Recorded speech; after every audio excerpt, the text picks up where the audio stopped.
Yeah. You know what, it's not off subject, but a little bit.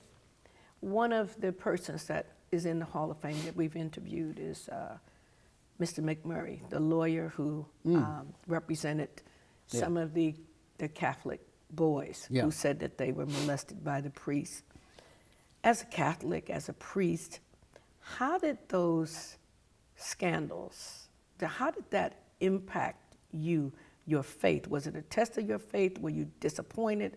How did that affect you? Because he is very compelling in telling the stories of how these young people were traumatized and couldn't talk about it for years and hid it.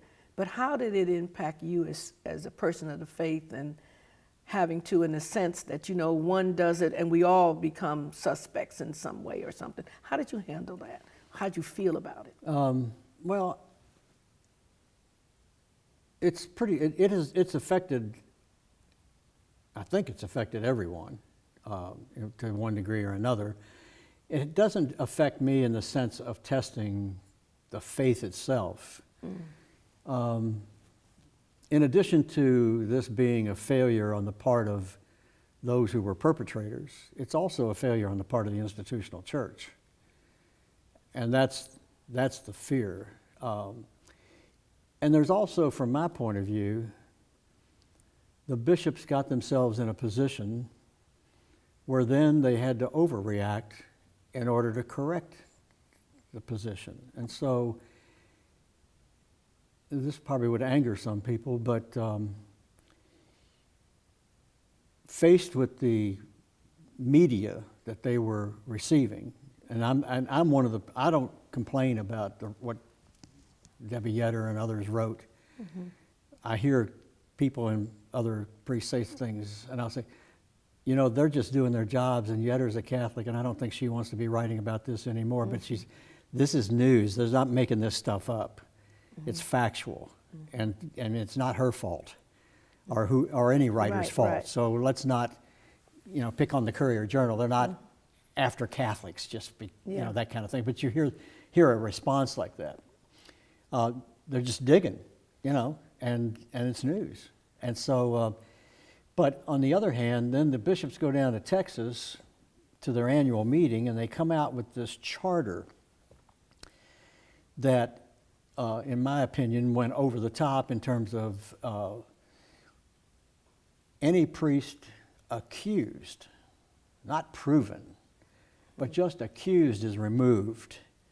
And there were some things that happened like that. I think I wrote a 2 or 3 page single-spaced letter to the Archbishop, who was the president of the conference at that time. And I took their own documents and said, you know, you're not living up to your own documents about how people who make mistakes need to be treated, about how, because, you know, they're still people. And Archbishop Kelly supported me. He faxed the letter to the Archbishop himself. And he was one of the 13 or 14, 15 people who voted against that version of the charter, because it was this thing that, you know, they put out a document that 3 strikes and out is bad public policy. Well, they're 1 striking out. And so that was my reaction on that side. Now what McMurray, I mean, he did what he needed to do. I mean, those people were traumatized, there's no doubt about it. I think what stunned most people is the extent of all this. I mean, I was so naive, I had never had one person ever tell me that any of these guys were part of this problem. And suddenly, but there were others who knew. They said they had heard rumors, and when you work in the West End here as a priest, we're not in touch with most of the clergy, most of the priests in town. It was kind of we weren't separated by any means, but we just didn't have the conversations that other people were having, and what I call just clergy talk. You know, I'm not part of that group that gets into that. I looked up, I have three or four classmates in what was a relatively small class of 30-some people from St. Mary's in Baltimore, who all were engaged. And I thought, God, it's incredible, you know, because you just never You just don't Never expect it. occurs to you. So it was, to me, the devastating, one time is too many, but the number of people involved and the thousands of people harmed was incredible. And the parents that had such faith that sometimes they did not believe their children. Yeah, that, and I have some problem with parents who were satisfied with going to the pastor and say, you got to get him out of here. Mm-hmm. And if that guy got moved, they were happy because it wasn't going to be their kid anymore. I have a problem with that. Mm-hmm. I think they should have gone to the police. Mm-hmm. Anyway, I'm trying to think, if I'm a parent, my child's being abused. Why do I want to protect that church? Now, maybe this is a different age. Mm-hmm. But I did have a woman tell me, she's well known in the community, Sheila Schuster. She was about 10 years old. She and a friend of hers, another young girl, were trick-or-treating. And she said they came up on a house and some guy flashed himself. And she goes home and talks to her parents, both of whom are master-degreed social workers. And they said, did he touch you? And she said, no, he didn't touch us. Well, then forget about it. That was, and she's my age, so that was 1954, 55. Mm-hmm. That was the mindset.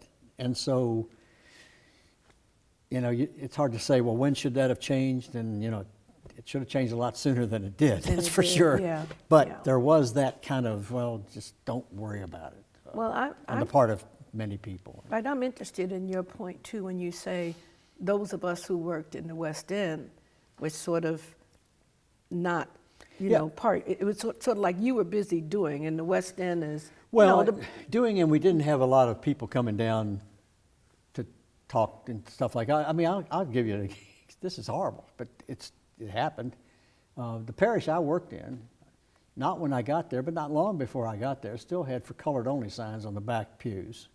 Ooh. For people, because it was not a traditionally black parish. That was St. Augustine, or St. Peter Claver, and eventually Immaculate Heart was added to that list of a kind of a intended for African American population. But St. Charles and the rest of them had all been white, and they had all pretty much fled. And a couple of stories. One is the priest that founded St. Charles Parish, which is now out of existence, a man named Charles Raffo, his family bought that property for the church to be built on and owned therefore a couple of houses down the street.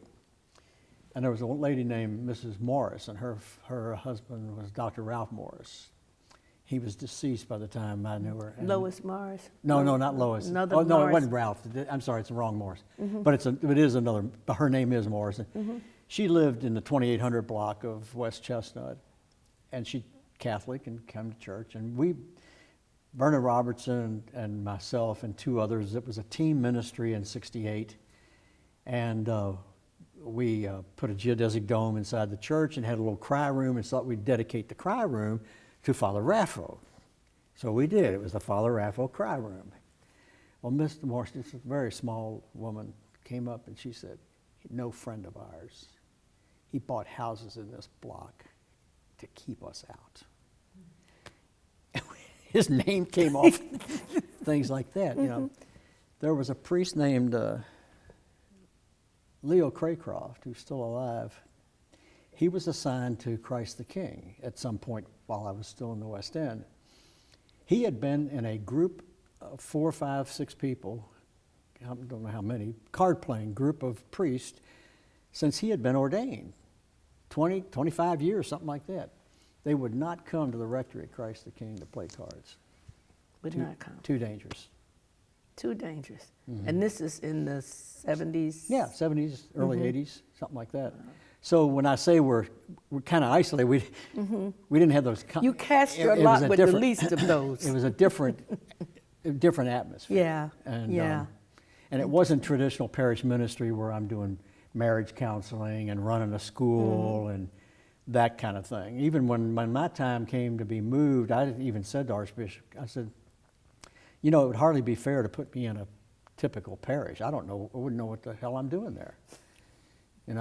I haven't done this. I don't sit around reading books on the best theories now of how to keep a marriage together and all these kind of things that some people have to, deal with. Those are important problems, but I just never dealt with them. So that's how I ended up at Charities resettling refugees, rather than go to that kind of parish. Traditional kind of Because I finally parish. ran out of titles and had to move.